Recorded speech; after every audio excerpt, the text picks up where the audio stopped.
Good morning. নার্সিংয়ের ক্ষেত্রে family history assessment করাটা খুবই একটা জরুরি পার্ট। আর এই ফ্যামিলি হিস্ট্রি অ্যাসেসমেন্ট করার জন্য আমাদের কতগুলো ডেটা কালেকশান করতে হয় বা কতগুলো সিকোয়েন্স মেনটেন করতে হয়। এটা নার্সদের মাঝে মাঝেই ভুল হয়ে যায়। তো আজকে আমরা একটা ছোট্ট ট্রিক ব্যবহার করে এই ফ্যামিলি হিস্ট্রি অ্যাসেসমেন্ট করাটা সহজ করে ফেলবো, যাতে আমাদের কোনোদিনও এটা ভুল না হয়। তো চলো আমরা এবার দেখে নিই এই ফ্যামিলি হিস্ট্রি অ্যাসেসমেন্ট করার জন্য আমরা কী ট্রিক ব্যবহার করছি। এখানে আমরা একটা অদ্ভুত শব্দ ব্যবহার করব, সেটা হচ্ছে বল্ড, BALD বল্ড, আর CHASM বল্ড চাসম বা বল্ড চসম। যদি আমরা এটা মনে রাখতে পারি তাহলে ফ্যামিলি হিস্ট্রি অ্যাসেসমেন্ট করাটা আমাদের পক্ষে খুবই সোজা হয়ে যাবে। তো চলো এবার এই বল্ড কথাটা মানে হচ্ছে তাপমাত্রা। তো এই বল্ড আর একটা চশম লোকের এই বল্ড হয়ে গেছে। যদি আমরা এইভাবে মনে রাখি তাহলে আমরা খুব সহজে মনে রাখতে পারবো। তার মানে একটা চশম লোকের মাথাটা টাক পড়ে গেছে।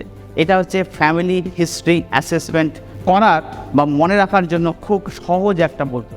এই প্রতিটি লেটার থেকে একটা করে শব্দ আমরা মনে রাখবো, যাতে আমাদের এই ফ্যামিলি হিস্ট্রি অ্যাসেসমেন্ট করার জন্য খুব সুবিধা হয়। বিতে ব্লাড প্রেশার, যেই ফ্যামিলি আমরা হিস্ট্রি অ্যাসেসমেন্ট করছি সেই পরিবারের লোকজনের সাধারণত ব্লাড প্রেশার কেমন রেঞ্জের মধ্যে থাকে এইটা এখানে দেখা হয়। তারপর বি এর পরে আসে এতে আর্থারাইটিস একটা জেনেটিক রোগ। তো এইটা এই পরিবারের কারো আছে কি না সেটা আমাদের জানতে হয়। তারপরে আসছে এলতে হচ্ছে লাং ডিজিজ, ফুসফুসজনিত কোনো অসুখে এই পরিবারের লোকজন ভোগে কিনা। তারপরে আসছে ডি হচ্ছে ডায়াবেটিস, এই পরিবারের লোকজনের কারো ডায়াবেটিস আছে নাকি, বা ডায়াবেটিস থাকলে সেটা কোন ধরনের ডায়াবেটিস, টাইপ 1 না টাইপ 2, এইটা এখানে হিস্ট্রিটা নেওয়া হয়। এবার আসছি চশম, CHASM।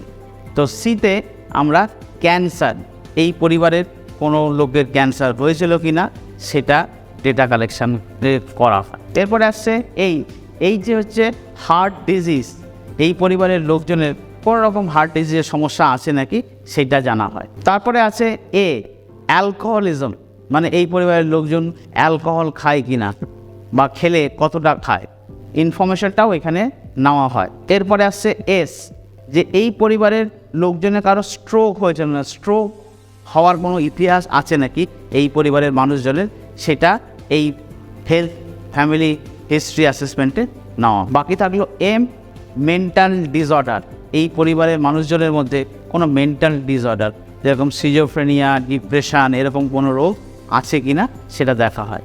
সুতরাং ফ্যামিলি হিস্ট্রি অ্যাসেসমেন্ট করার জন্য আমরা বল্ড, চশম এই কথাটা যদি ব্যবহার করতে পারি আর মনে রাখতে পারি তাহলে খুব সহজেই আমরা হেলথ ফ্যামিলি হিস্ট্রি অ্যাসেসমেন্টটা সম্পূর্ণভাবে করতে পারবো। ধন্যবাদ।